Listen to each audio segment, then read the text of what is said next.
ஹாய்ங்க, வணக்கங்க. இன்றைக்கி வந்து நம்ம அந்த காக்ரோச்சஸ் எல்லாம் வராமல் இருக்கிறதுக்கு என்னென்ன வழிமுறைகள் பார்க்கலாம் வாங்க. மெயினாக இந்த சேம்பர் நம்ம வீட்டு கழிவுகள்லாம் போகுது இல்லைங்களா, அதில் தான் உருவாகுது. அதில் வந்து சேர் கட்டாமல் பார்த்துக்கணும். 6 மாதத்துக்கு ஒருக்காவது அந்த மழை தண்ணி வந்தால் கூட அதை பிடிச்சி ஊற்றிங்கன்னா அந்த சேர் கட்டாமல் இருந்தாலே காக்ரோச்சஸ் முட்டையெல்லாம் உருவாகாது. அப்புறம் வந்து இந்த நம்மளோட சமையல் அறை வந்து கிச்சன் வந்து நல்லா நீட்டாக வச்சுக்கணுங்க. தினமுமே நைட்டு பாத்திரம்லாம் விளக்கி வச்சுட்டு படுத்துருங்க. அப்போ தான் வராது. இல்லாட்டி பாத்திரம்லாம் சிங்க் தொட்டியில் போட்டிருந்தீங்கன்னா அந்த சாப்பாட்டுக்காகவே காக்ரோச்சஸ் வந்து சேம்பர்லேருந்து வர ஆரம்பிச்சு. சரி வாங்க, நம்ம வீட்டில் இருக்கிற பொருட்களை வச்சு எப்படி காக்ரோச்சஸ் வராமல் தடுக்கலான்னு பார்க்கலாம். டிப் நம்பர் 1 என்னென்னு பார்த்தீங்கன்னா, பேக்கிங் சோடா எடுத்துருக்கேங்க. நம்ம இந்த சாப்பாட்டுக்கு ஆப்பத்துக்கெல்லாம் போடுவோம் இல்லைங்களா, அந்த பேக்கிங் சோடா எடுத்துக்கோங்க. அது வந்து 1 டேபிள் ஸ்பூன் எடுத்துகிட்டு, அடுத்தது வந்து பார்த்திங்கன்னா நம்ம சுகரு டீக்கெல்லாம் போடுறோம்லங்க, அஸ்கா சர்க்கரை, அது 1 ஸ்பூனுங்க. ரெண்டையும் வந்து மிக்ஸ் பண்ணிக்கோங்க. பேக்கிங் சோடா ப்ளஸ் சுகரு ரெண்டையும் நல்லா மிக்ஸ் பண்ணிவிட்டு, இது என்னாகுன்னு பார்த்திங்கன்னா இந்த சர்க்கரைக்கு வந்து காக்ரோச்சஸ் சாப்பிட வரும். நம்ம இதில் சோடா கலந்து வச்சுருக்கறனால அந்த சோடா வந்து அதை சாப்பிட்டோன்னே வயிறெல்லாம் புண்ணாகி அது இறந்துருங்க. இது ரெண்டையும் மிக்ஸ் பண்ணிவிட்டு நல்லா எங்கெங்கே வருதோ அங்கெல்லாம் தூவி விட்டுருங்க. நம்ம ஜிங்க் தொட்டிலெல்லாம் இந்த மாதிரி தூவி விட்டுட்டிங்கன்னா அது நைட்டில் வந்து அது சாப்பிடும்போது அது இறந்துருங்க. டிப் நம்பர் 2 என்னென்னு பார்த்தீங்கன்னா, கிராம்பு ஒரு 5-6 கிராம்பு எடுத்துக்கோங்க. கிராம்பு வந்து ரொம்ப ஸ்மெல்லு, நல்ல வாசம் உள்ளது. அந்த வாசத்துக்கே வந்து காக்ரோச் வராதுங்க. இந்த கிராம்பு வந்து இயற்கையாகவே பூச்சிகளை எல்லாம் அழிக்கிற ஒரு ஸ்மெல் கொண்டதுங்க. அதனால் இந்த கிராம்பை வந்து நல்லா இடிக்கல்ல போட்டு தட்டிட்டு நீங்கள் இந்த மாதிரி பவுடர் மாதிரி எடுத்துக்கோங்க. எடுத்துட்டு அதில் தண்ணி நல்லா கலந்து மிக்ஸ் பண்ணிக்கோங்க. அதுக்கப்புறம் பார்த்திங்கன்னா 1 டேபிள் ஸ்பூன் வந்து சுகர் ஆட் பண்ணிக்கலாங்க. இந்த சுகர்னோட ஸ்வீட்டுக்கு தான் வந்து காக்ரோச் வந்து அட்ராக்ட் ஆகி வரும்போது நம்ம இந்த கிராம்புனோட வாசத்துக்கு அப்படியே உள்ளே உளுந்து காக்ரோச்சஸ் எல்லாம் இறந்துருங்க. எங்கெங்கே வருமோ அந்தந்த இடத்துலையெல்லாம் நீங்கள் வந்து அந்த நம்ம கலக்கணும் இல்லைங்களா, அந்த தண்ணி, கிராம்பு ப்ளஸ் சுகரு அந்த 3ஐயும் கலக்கின பவுலை வந்து எங்கெங்கே வருமோ அங்கெல்லாம் வச்சுருங்க. நைட்டு வச்சிட்டிங்கன்னா காலையில் பார்த்திங்கன்னா அந்த காக்ரோச்சஸ் எல்லாம் வந்து அதில் உளுந்து இறந்து கிடக்குங்க. சிலிண்டர் வைக்கிற இடத்துக்கும் கீழே, அப்புறம் மெயினாக பார்த்திங்கன்னா இந்த ஜிங்க்கு தொட்டிக்கும் கீழே, அதுல எல்லாம் தான் மெயினாக காக்ரோச்சஸ் வந்து வருங்க. அதிலெல்லாம் வச்சிட்டிங்கன்னா நைட்டு அந்த காக்ரோச்சஸ் வந்து அட்ராக்ட் ஆகி அந்த உள்ள கிண்ணத்துக்குள்ளேயே உளுந்து இறந்து கிடக்குங்க.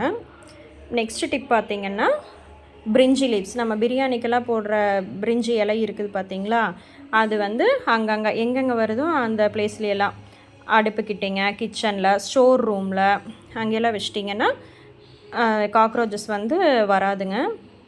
அடுத்த டிப் என்னென்னு பார்த்தீங்கன்னா, நம்ம பூஜை அறையில் யூஸ் பண்ணுற சாம்பிராணி இருக்குது பார்த்திங்களா, கம்ப்யூட்டர் சாம்பிராணின்னு சொல்லுவோம்ல, அதை நல்லா வந்து இந்த மாதிரி தூள் பண்ணிக்கோங்க.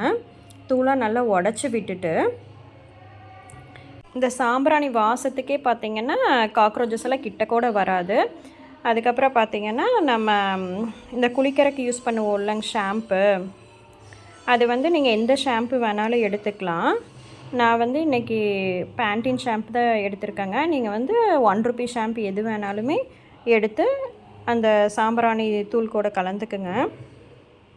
கலந்துட்டு நல்லா தண்ணி விட்டு மிக்ஸ் பண்ணிடுங்க. நுரை வர வரைக்கும் வேண்டாம், லைட்டாக மட்டும் மிக்ஸ் பண்ணிக்கோங்க. நுரை வந்துருச்சுன்னா அப்புறம் ரொம்ப வலுவலுப்பாக இருக்கும். அப்படியே அதில் வந்து பார்த்திங்கன்னா நம்ம தலைக்கு தேய்க்கிற தேங்காய் எண்ணெய் ஒரு 4-5 சொட்டு விட்டுருங்க. விட்டுட்டு எல்லாத்தையும் கலந்து விட்டுட்டு நம்ம ஸ்ப்ரே பாட்டில் எடுத்து அந்த ஸ்ப்ரே பாட்டிலில் ஊற்றி எங்கெங்கே காக்ரோச்சஸ் வருமோ அங்கெல்லாம் நீங்கள் வந்து ஸ்ப்ரே பண்ணி விட்டுடலாம். பாத்ரூமு, டாய்லெட்டு, ஜிங்க்கு, சமையல் கட்டில் எல்லாத்துலேயுமே நீங்கள் வந்து ஸ்ப்ரே பண்ணி விட்டிங்கன்னா காக்ரோச்சஸ் வந்து வராது. இது வரைக்கும் பார்த்திங்கன்னா நம்ம எதுவுமே கெமிக்கல்ஸ் எதுவுமே யூஸ் பண்ணல. வீட்டில் வச்சுருக்கிற பொருள்களை வச்சு மட்டும்தான் நம்ம யூஸ் பண்ணுறோம். அதனால் வந்து குழந்தைகளுக்கோ நம்மளுக்கோ எந்த சைடு எஃபெக்ட்ஸும் வராதுங்க. அடுத்த டிப் என்னன்னு பார்த்தீங்கன்னா, வெல்லம். நம்ம அந்த கட்டி வெல்லம் இருக்குது இல்லைங்களா, அப்புறம் கட்டி வெல்லம் இருந்தால் எடுத்துக்கங்க, இல்லாட்டி கருப்பட்டியோ நாட்டு சர்க்கரையோ எதுனாலும் எடுத்துக்கோங்க. நான் வந்து வெல்லம் வந்து கரைக்கிறதுக்காக தான் திருவி எடுத்திருக்கேன். இந்த மாதிரி நீங்கள் திருவி எடுத்துட்டு லைட்டாக தண்ணி விட்டு கரைச்சி, நம்ம வீட்டில் அந்த வாட்டர் பாட்டில் இருக்குதுன்னு பார்த்தீங்களா, அது வந்து நம்ம கிளாஸ் பாட்டிலே எடுத்துக்கலாம், இல்லை ஏதோ ஒரு பிளாஸ்டிக் பாட்டில். மெயினாக வந்து அந்த வாய் வந்து சின்னதாக இருக்கணுங்க. அப்போ தான் காக்ரோச் வந்து உள்ளே விழுந்துச்சுன்னா மேலே வராது இருக்கிற மாதிரி சின்ன பாட்டிலாக எடுத்துக்கங்க. அப்புறம் நம்ம அந்த கரைச்சி வச்சுருக்கிற கட்டி வெள்ளை சாரை வந்து ஃபுல்லாக தொடவிடுங்க. அந்த வாய் பகுதியில் உள்ளே வெளியில் எல்லாம் தொடவி இந்த மாதிரி வச்சிட்டிங்கன்னா, நம்ம அந்த காக்ரோச்சஸ் எங்கே வருதோ அங்கே வச்சிட்டிங்கன்னா அது பாட்டுக்கு அந்த சர்க்கரை வாசத்துக்கு ஊறிட்டு வந்து அப்படியே உள்ளே விழுந்துக்குங்க. அதனால் வந்து அப்படியே திரும்பி மேலே வர முடியாது. இது ஒரு நல்ல பெஸ்ட் ஐடியாங்க. எங்கெங்கே உங்களுக்கு வருதோ அங்கே வச்சுக்கோங்க.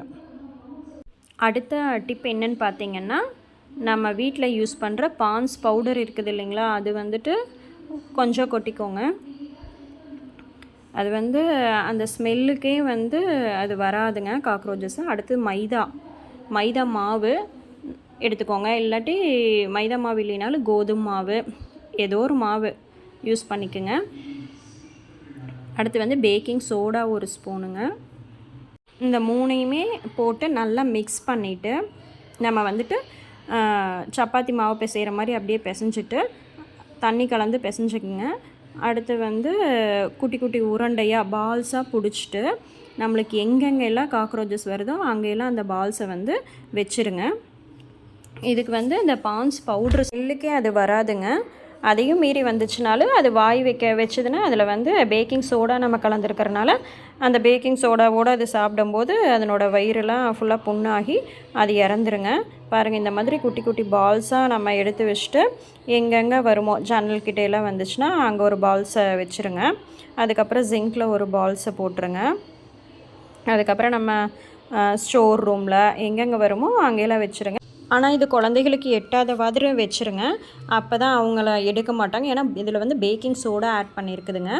நெக்ஸ்ட்டு டிப் என்னன்னு பார்த்தீங்கன்னா, நம்ம வீட்டில் யூஸ் பண்ணுற ஊதுபத்தி தாங்க. ஒரு நியூஸ் பேப்பர் எடுத்துகிட்டு அந்த ஊதுபத்தி வந்து உள்ளே வச்சுட்டு நம்ம அப்படியே ஃபோல்ட் பண்ணிவிட்டு இந்த இடிகளில் போட்டு லைட்டாக கொட்டி எடுத்திங்கன்னா, நீங்கள் வந்து அடியில் மேட் போட்டு கொட்டி எடுத்துக்கோங்க, இல்லாட்டி கிச்சன் டாப் வந்து க்ராக் ஆகும்.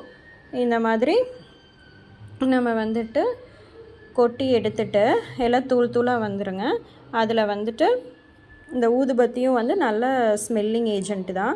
அதில் வந்துட்டு 2 கற்பூரம்னு சொல்லுவோம் இல்லைங்களா, அது வந்துட்டு நல்லா இப்படி தூவி விட்டுருங்க. தூவி விட்டுட்டு அதில் வந்து நம்ம நல்லா தண்ணி விட்டு கரைச்சி எடுத்துக்கலாம். கரைச்சி எடுத்துட்டு எப்பவும் போல் நம்ம ஸ்ப்ரேயரில் உள்ளே ஊற்றிட்டுங்க. எங்கெங்கே உங்களுக்கு வந்து காக்ரோச் வருமோ அங்கெல்லாம் ஸ்ப்ரே பண்ணி விட்டுருங்க. இந்த கற்பூரமும் ஊதுபத்தி வாசத்துக்கு வந்து அது கிட்ட கூட வராதுங்க. இந்த மாதிரி நம்ம கபோர்டு, அந்த கிராக்காக இருக்கிற இடம், சிலிண்ட்ரு, அடுப்பு, ஜிங்க்கு அங்கே எல்லாமே வந்து நீங்கள் ஸ்ப்ரே பண்ணி விட்டுறலாம். நெக்ஸ்ட்டு பார்த்திங்கன்னா, அடுத்த டிப் வந்து ஈஸியான டிப்பு தாங்க. இது எல்லா பொருளும் நம்மகிட்ட இல்லைனாலும் கண்டிப்பாக லெமன் கிடைக்குங்க. லெமன் வந்து நான் ஒரு 1/2 லெமன் மட்டும் எடுத்துட்டுங்க. அதுக்கப்புறம் வந்து நம்ம அதில் 1 ஸ்பூன் சுகர் ஆட் பண்ணிவிட்டு 2யும் வந்து லெமன் ஜூஸையும் அந்த சுகரையும் மிக்ஸ் பண்ணிவிட்டு எப்பவும் போல் ஸ்ப்ரே பண்ணி விட்டுடலாங்க. இந்த சக்கரை தண்ணிக்கு வந்து அது அட்ராக்ட் ஆகி கிட்ட வந்து அதில் வாய் வைக்கும்போது நம்ம அந்த லெமனோட புளிப்பு தன்மை வந்து அதனோட வயிற்றையெல்லாம் அரித்து அப்படியே மயங்கி விழுந்துருங்க. இது வந்து ஒரு ஈஸியான பெஸ்ட்டான டிப்பு. டக்குன்னு வீட்டில் நம்மக்கிட்ட இருக்கிற பொருளை வச்சு ஈஸியாக செஞ்சிடலாங்க. எங்கெங்கெல்லாம் வருதோ அங்கெல்லாம் நீங்கள் ஸ்ப்ரே பண்ணி விட்டுக்கலாம். இப்போ வரைக்கும் நம்ம சொன்னது எல்லாமே வந்து நம்ம வீட்டில் கிடைக்கிற பொருளை வச்சு தாங்க பண்ணியிருக்கோம்.